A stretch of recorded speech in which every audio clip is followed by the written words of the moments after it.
Assalamualaikum warahmatullahi wabarakatuh. Alhamdulillahirabbil alamin wassalatu wassalamu ala Rasulillah wa ala alihi wa sahbihi ajma'in.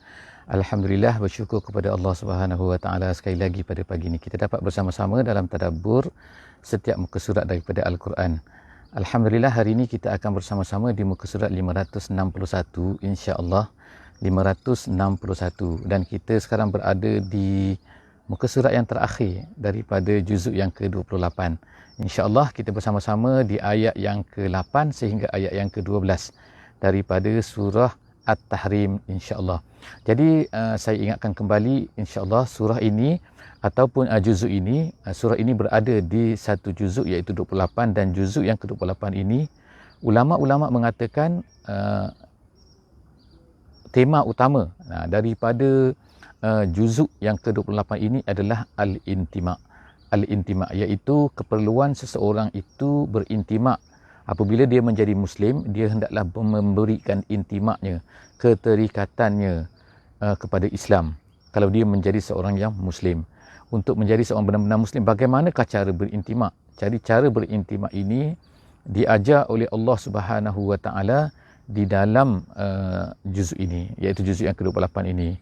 Maknanya daripada awal kita dulu sampailah kepada surah yang terakhir pada hari ini, maka kita diajar oleh Allah Subhanahu Wa Taala, inilah bentuk-bentuk intimak yang sepatutnya kamu berikan untuk menjadi seorang Muslim yang sebenar.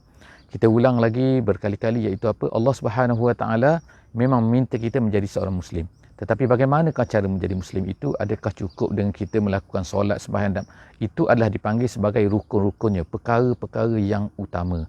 Tetapi di samping itu, kita hendaklah memberikan segala perasaan, segala emosi, segala apa yang ada pada kita. Bukan hanya kita melakukan sesuatu perkara, hanya tindakan-tindakan yang tertentu saja ataupun bentuk-bentuk yang tertentu, tetapi kita lupa untuk memberikan intimak kita kepada Islam. Jadi bagaimana intimak? Jadi hari ini kita berada di muka surat yang terakhir daripada juzuk yang ke-28 ini. InsyaAllah kita akan lihat kan. Intimak yang perlu diberikan iaitu keterikatan kita kepada Allah, iaitu memberikan kasih sayang kita kepada Allah. Tak boleh kasih kepada selain daripada Allah, memberi sokongan kepada Islam, tak boleh sokong yang lain daripada Islam. Hendaklah bersama-sama dengan kumpulan Islam, tidak boleh bersama dengan kumpulan kafir untuk memerangi Islam dan sebagainya. Maka itu adalah antara bentuk-bentuk. Ayat ini insya-Allah akan cuba mengajar kita insya-Allah. Moga-moga kita dapat manfaat daripada ayat Al-Quran ini dan moga-moga dia akan menjadi pemandu kita insya-Allah. A'udzubillahi minasyaitonirrajim. Bismillahirrahmanirrahim.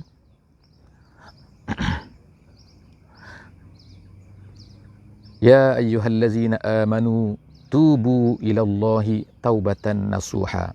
Asa rabbukum an yukaffir ankum sayyiatikum wa yudkhilakum jannatin tajri wa yukaffir ankum asa rabbukum an yukaffir ankum sayyiatikum wa yudkhilakum jannatin tajri min tahtihal anhar yawma la yukhzillahu an-nabiyya wallazina amanu ma'ahu nuruhum yas'a baina aydihim wa biaymanihim yaquluna Rabbana atmim lana nurana waghfir lana innaka ala kulli syai'in qadir. Sadaqallahul azim. Jadi maksud ayat ini adalah yang pertamanya Allah Subhanahu Wa Taala mengajar kita bagaimana kita nak melepaskan diri daripada neraka kan. Iaitu sebagaimana ayat sebelum daripada ni Allah Subhanahu Wa Taala sebut kan dalam ayat yang kita baca pada muka surat sebelum daripada ni, iaitu jagalah diri kamu, jagalah family kamu, jagalah keluarga kamu daripada api neraka. Jadi bagaimana? Salah satunya caranya ialah dengan wahai orang-orang yang beriman hendaklah kamu bertaubat kepada Allah dengan taubat nasuha. Jadi taubat ni ertinya adalah ar-ruju', dan ulama-ulama kita telah menceritakan perkara ni, apa maksud taubat, apa syarat-syarat taubat. Ada 3 syarat utama dan kemudian tambahan syarat yang ketiga, yang keempat, jika sekiranya apa yang kita lakukan itu berkaitan dengan harta ataupun hak manusia yang lain. Jadi itu adalah 4 syarat taubat. Kemudian Allah Subhanahu Wa Taala menyebutkan di sini perkataan an-nasuha. Taubat itu mestilah taubat nasuha, bukan taubat biasa-biasa. Jadi apakah erti taubat nasuha ni? Imam Al-Qurtubi ketika mentafsirkan ayat ni, beliau telah menyebutkan, Imam Qurtubi ni salah seorang daripada ulama tafsir yang besar yang berasal daripada Cordoba, iaitu berasal daripada Spanyol. Ketika kegemilangan Islam di Spanyol dulu, dulu Spanyol adalah sebuah negara Islam yang hebat. Begitu juga Portugal. Jadi kedua-dua ni adalah merupakan salah satu daripada negara yang dinamakan sebagai Andalus pada ketika itu. Jadi Imam Al-Qurtubi ini berasal daripada tempat tersebut dan memang dia mengajar di tempat tersebut dan sebagainya. Jadi beliau telah berkatakan bahawa an-nasuha ini, perkataan an-nasuha artinya mempunyai ditafsirkan oleh ulama sebanyak 23 pendapat. Jadi artinya kita tidak akan menyebutlah di sini kan semua pendapat-pendapat tersebut, cuma nak mengatakan bahawa perkataan an-nasuha itu sangat besar makna dia dan berbeza-beza pendapat ulama lah, tetapi secara umumnya makna nasuha ni ialah benar. Makna taubat tu taubat yang benar, dan pendapat yang kuat mengatakan bahawa artinya seseorang itu apabila bertaubat dia berazam betul-betul dia tak akan kembali lagi kepada kejahatan yang dia buat. Jadi itu adalah taubat yang nasuha. Jadi Allah Subhanahu Taala tu seterusnya meminta kita daripada orang-orang beriman ni supaya bertaubat dengan taubat nasuha. Dan Allah Ta'ala sebut selepas daripada itu, asa rabbukum, moga-moga Allah Ta'ala akan mengampunkan dosa-dosa kamu. Mengampunkan, yukaffir ni adalah kita sebut dulu sebelum daripada ni, iaitu kafara ni artinya ialah tutup. Kafara adalah hapuskan. Kafara, jadi kafarah artinya doa kafarah, ataupun kita membayar kafarah iaitu sebagai penutup dosa-dosa kita, kesalahan kita. Jadi itu adalah kafarah. Jadi kalau seseorang tu kafir, disebutkan kafir iaitu kenapa? Kerana dia telah menutup fitrahnya. Fitrah manusia ni mahu mengenal Allah Subhanahu Wa Taala. Fitrah manusia ni tahu bahawa Allah Taala itu betul dan sebagainya. Tetapi manusia yang kafir ialah manusia yang menutup fitrah tersebut. Sebab tu dipanggil sebagai kafir. Jadi Allah Subhanahu Wa Taala sebut sini asa ni kalau ikut maknanya ialah moga-moga. Jadi adakah Allah Subhanahu Wa Taala ni hanyalah kemungkinan saja? Tidak. Jawapannya tidak. Seorang ahli tafsir mengatakan erti kafarah sini mempunyai dua erti. Erti asa di sini mempunyai dua erti. Yang pertama sekali ialah ianya pasti, bukannya apabila datang daripada Allah, iaitu dua perkataan, sama ada asa ataupun perkataan la'alla. Jadi kedua-dua perkataan ni kalau ikut terjemahannya ialah ertinya adalah moga-moga. Tapi sebenarnya apabila dia daripada Allah Subhanahu Wa Taala, maka ertinya ialah pasti Allah Subhanahu Wa Taala akan menerima taubat, menghapuskan dosa-dosa orang-orang yang memohon taubat dan dengan taubat nasuha ini. Itu yang pertama. Dan yang kedua, ulama tafsir ni menyebutkan bahawa Allah Ta'ala menggunakan perkataan asa di sini untuk mengajar kita supaya mengajar dua perkara, iaitu al-khauf war-roja, iaitu kita merasa takut dan kita merasa harap. Iaitu kata-kata sebagaimana Sayyidina Umar radhiyallahu anhu berkata, kalau ada suara yang mengatakan bahawa tidak ada orang atas dunia ini selamat kecuali seorang saja, aku mengharapkan, aku merojakkan, aku rojak bahawa itu adalah aku. Tetapi sebaliknya, jika ada satu suara mengatakan bahawa tidak ada, semua orang akan masuk syurga kecuali seorang saja, maka aku takut bahawa itu adalah aku. Jadi Umar tu yang mengajar kita inilah yang dikatakan sebagai al-khawfu war-roja. Kemudian seterusnya Allah Subhanahu Wa Taala sebutkan wa yudkhilakum jannatin tajri min tahtihal anhar, dihapuskan dosa kemudian dimasukkan ke dalam syurga. Jadi kalau kita tengokkan bahawa sentiasa Allah Taala sebut begitu kan, iaitu maknanya orang nak masuk syurga ni kalau ada dosa dia tak boleh masuk syurga. Maka kalau ada dosa dia mesti dihapuskan dosa dia dulu. Dihapuskan dosa ni bagaimana? Kalau kita tidak memohon ampun kepada Allah, tidak beristighfar kepada Allah, tidak bertaubat kepada Allah, Allah Ta'ala akan masukkan kita ke dalam neraka dulu. Kalau ada dosa. Kenapa? Kerana orang yang nak masuk syurga mesti bersih. Orang yang kotor tak boleh masuk. Jadi oleh kerana itu maka kita mesti dibersihkan dulu oleh Allah Subhanahu Wa Taala dalam neraka. Oleh kerana itulah jangan wal-iyazbillah daripada kita ni masuk neraka. Kita mohon kepada Allah Subhanahu Wa Taala supaya Allah Taala ampunkan dosa kita, supaya kita ni terus masuk syurga dalam keadaan bersih, insya-Allah. Kemudian Allah Taala kata orang itu dimasukkan ke dalam syurga yang mana mengalir di bawahnya sungai-sungai, di mana hari ini la yukhzillahu an-nabiyya wallazina amanu. Allah Taala tak hinakan orang-orang yang beriman. Orang yang beriman, nabi-nabi, orang beriman, Allah Taala takkan hinakan di akhirat ni. Di dunia kemungkinan nampak macam mereka ni dihina, tapi mereka ni sebenarnya bukan dihina, tetapi seolah-olah mereka ni dihina di mata manusia, orang-orang yang beriman dan juga orang nabi-nabi ni. Kemudian Allah sebut lagi nuruhum. Pada hari kiamat ni nuruhum, cahaya mereka. Mereka orang beriman Nabi dan orang beriman ni diberikan cahaya.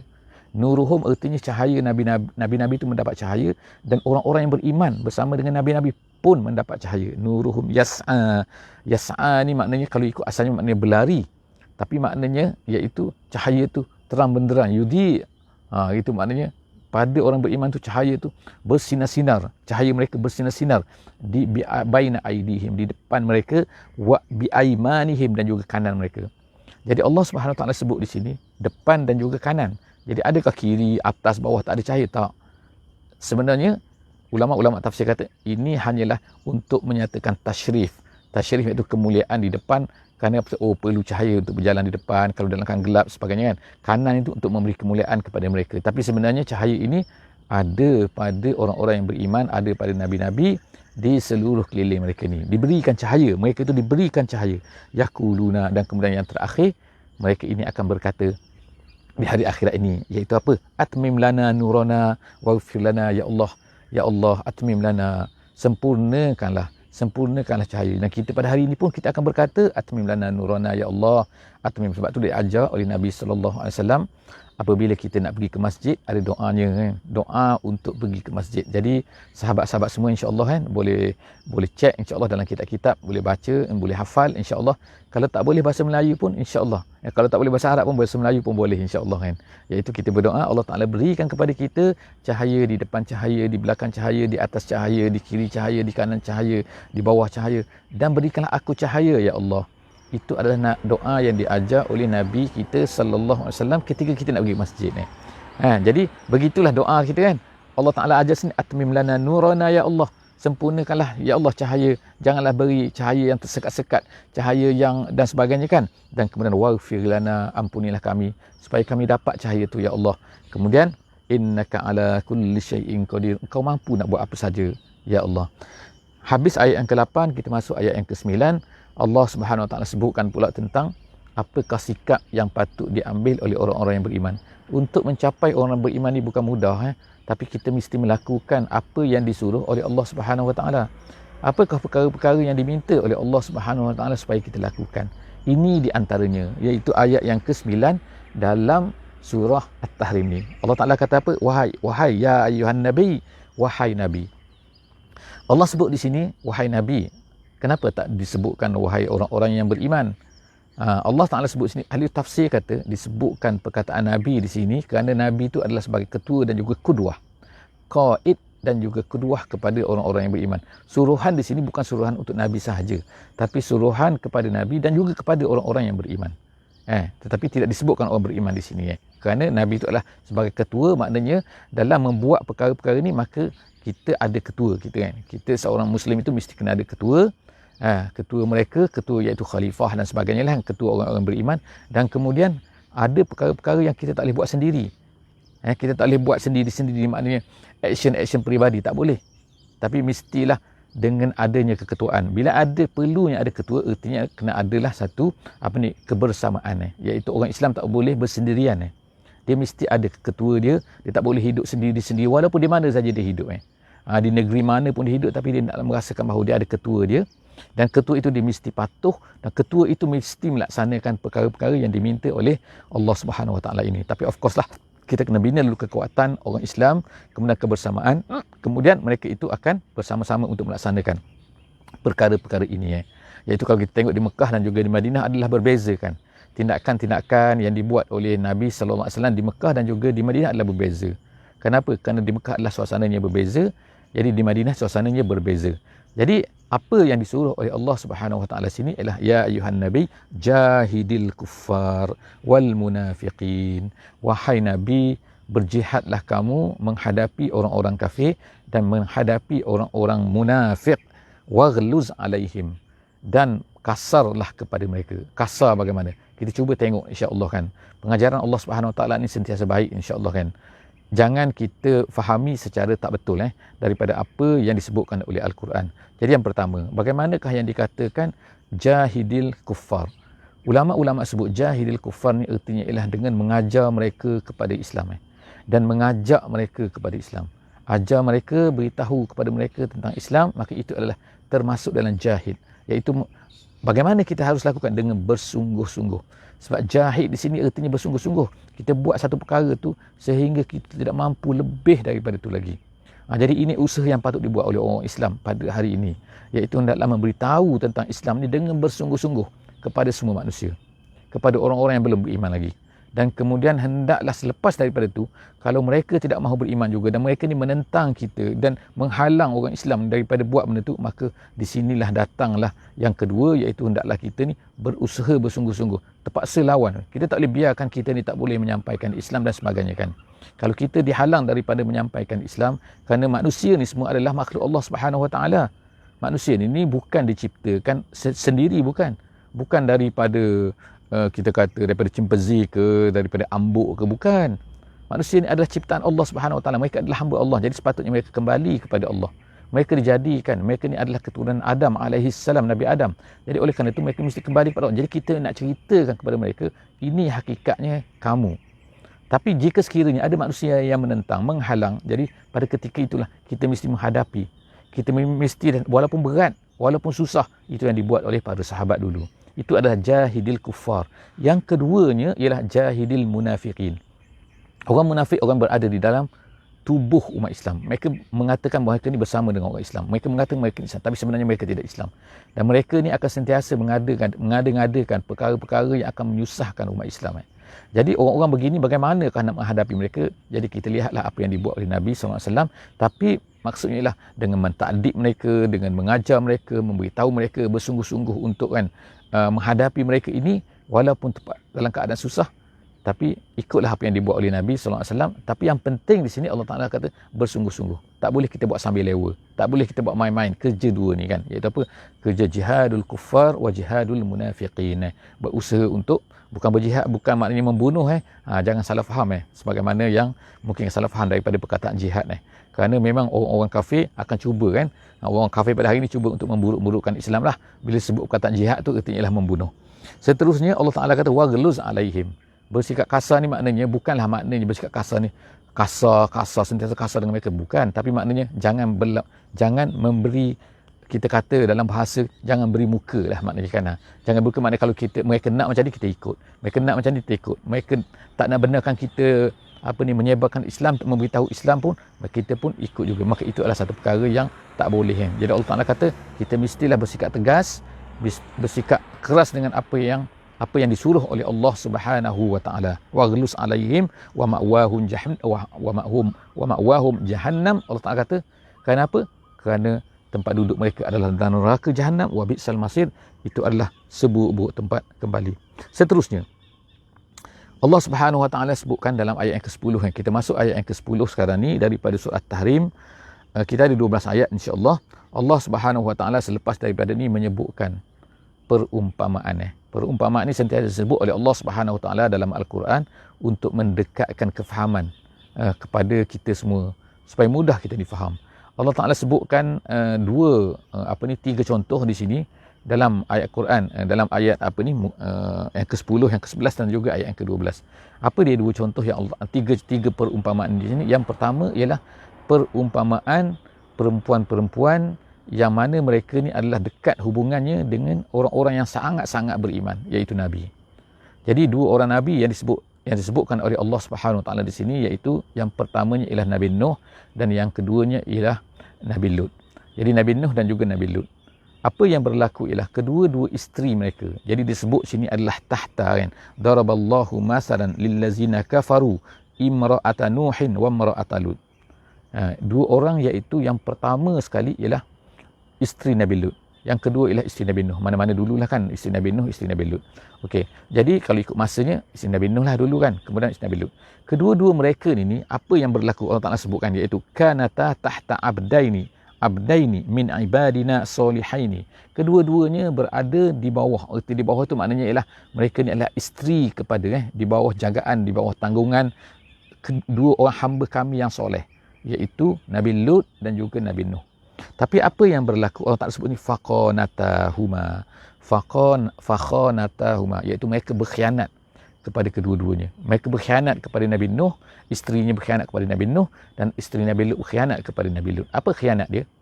khianat isteri Nabi Nuh ini ialah yang pertamanya ialah dia ni kufur.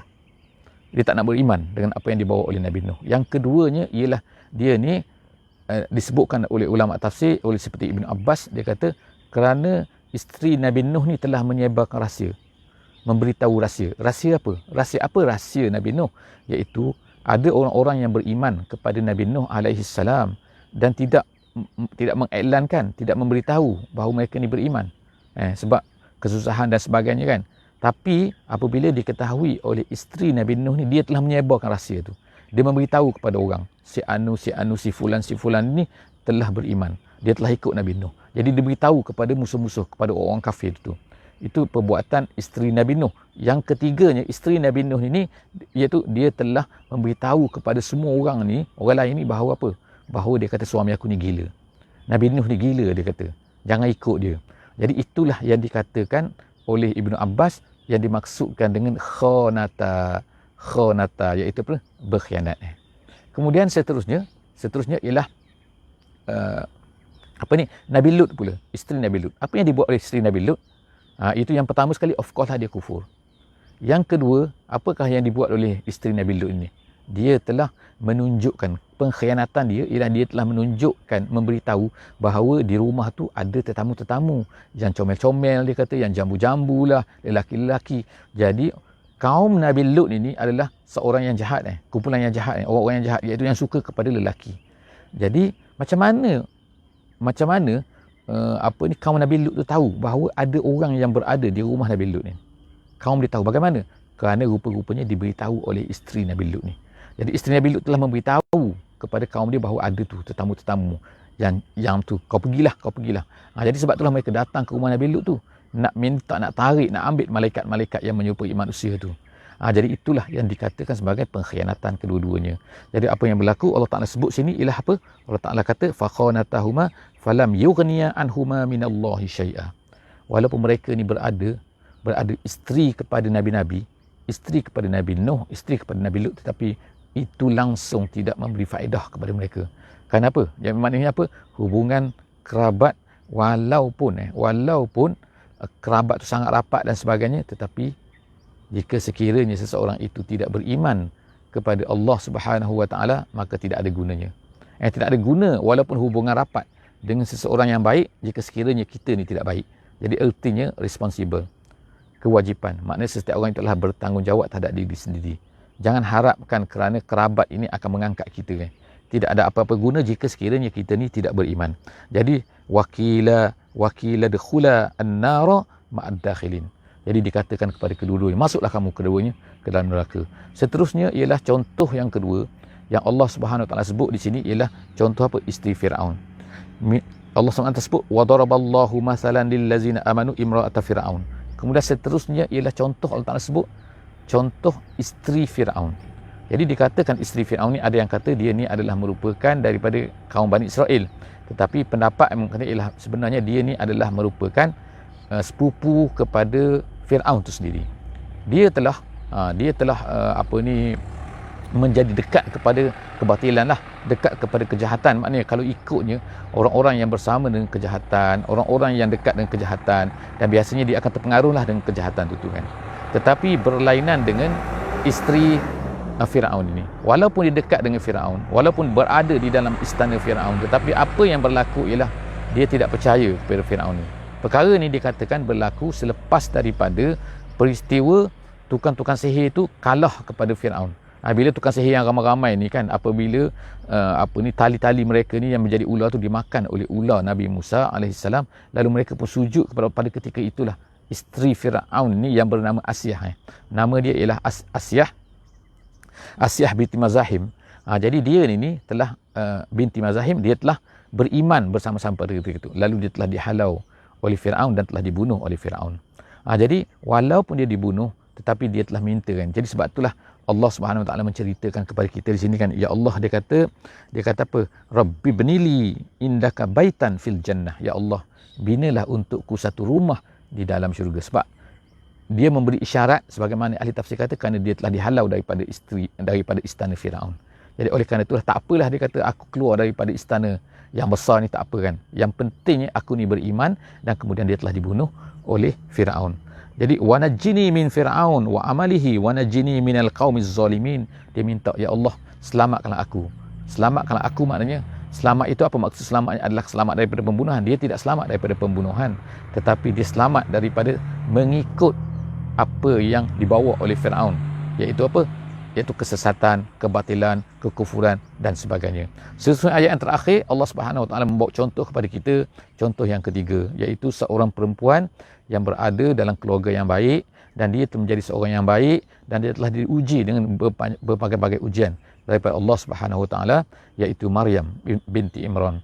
Nabi sallallahu alaihi wasallam dalam satu hadis yang diriwayatkan oleh Bukhari dan Muslim, Nabi sallallahu alaihi wasallam berkata, ada empat orang perempuan yang sempurna, iaitu yang pertamanya Maryam, yang kedua Khadijah, yang ketiga Fatimah dan yang keempatnya ialah Asyah binti Mazahim.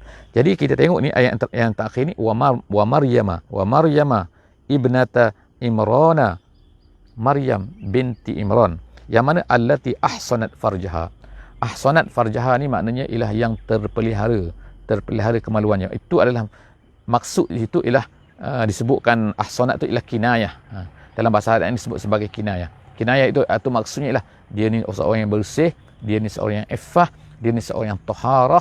Makna bersih ni dia tak pernah terfikir pun untuk membuat kejahatan, membuat zina dan sebagainya kan. Jadi seorang yang terpelihara lah, tidak sebagaimana perempuan-perempuan lain pada ketika itu, pada masa tersebut kan, yang mana mempunyai kecenderungan yang tidak baik. Sebagaimanalah sekarang kemungkinannya berlaku perkara tersebut kan, ramai di kalangan kita yang ada kecenderungan tersebut kan. Jadi Maryam ni adalah seorang yang terpelihara, tapi kemudian selepas daripada itu apa Allah Taala kata, fanafakhna fihi min ruhina, kami tiupkan kepadanya ruhina, ruh kami. Apa maksud situ? Jadi maksud situ ulama kata ialah fanafakhna itu bukan Allah Taala, tapi Jibril datang untuk menciupkan, iaitu Rasul kami, Rasulullah iaitu Jibril datang untuk meniupkan ruh ke dalam bajunya, ke dalam lubang bajunya. Kemudian dia pun mengandung wasaddaqat bi kalimati rabbiha, dan dia membenarkan kalimah Allah Subhanahu Wa Taala, wa kutubihi, dan juga kitab Allah Subhanahu Wa Taala, wa kanat minal qanitin, dan dia Allah Taala puji adalah seorang yang qanitin, iaitu yang taat kepada Allah Subhanahu Wa Taala.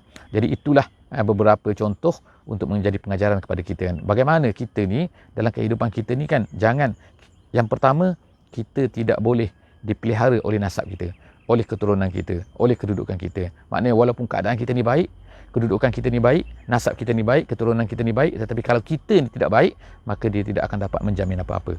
Tetapi sebaliknya, kalaulah kita ni berada dalam suasana yang jahat, suasana yang kotor, suasana yang teruk kan, dan sebagainya, tetapi kita tetap juga beriman, kita dapat memelihara iman kita, maka itu tidak akan memberi efek apa-apa kepada kita, jika sekiranya kita benar dengan Allah Subhanahu Wa Taala. Dan yang terakhirnya ialah Maryam, iaitu Allah Ta'ala memujinya kerana apa? Kerana sifatnya, kerana kedudukannya dan kehebatannya, maka dia telah dijamin syurga sebagaimana yang disebutkan oleh Nabi Sallallahu Alaihi Wasallam. Jadi setakat itu saja. Jangan lupa untuk share, jangan lupa untuk like, insya-Allah. Jangan lupalah kalau ada komen, sila beri komen, insya-Allah, no problem. Dan berilah link ini kepada semua sahabat-sahabat kita yang di lain, yang berada di tempat lain, di luar sana, yang tak dapat masuk lagi, yang tak follow lagi dan sebagainya, dan ajak mereka untuk follow bersama-sama, insya-Allah. Subhanakallahumma wa bihamdik, nashhadu an la ilaha illa anta, nastaghfiruka wa natubu ilaik. Bismillahirrahmanirrahim. Wal asri innal insana lafi khusr illa allazina amanu wa amilus solihat wa tawasaw bil haqqi wa tawasaw bis sabr. Wassalamualaikum warahmatullahi wabarakatuh.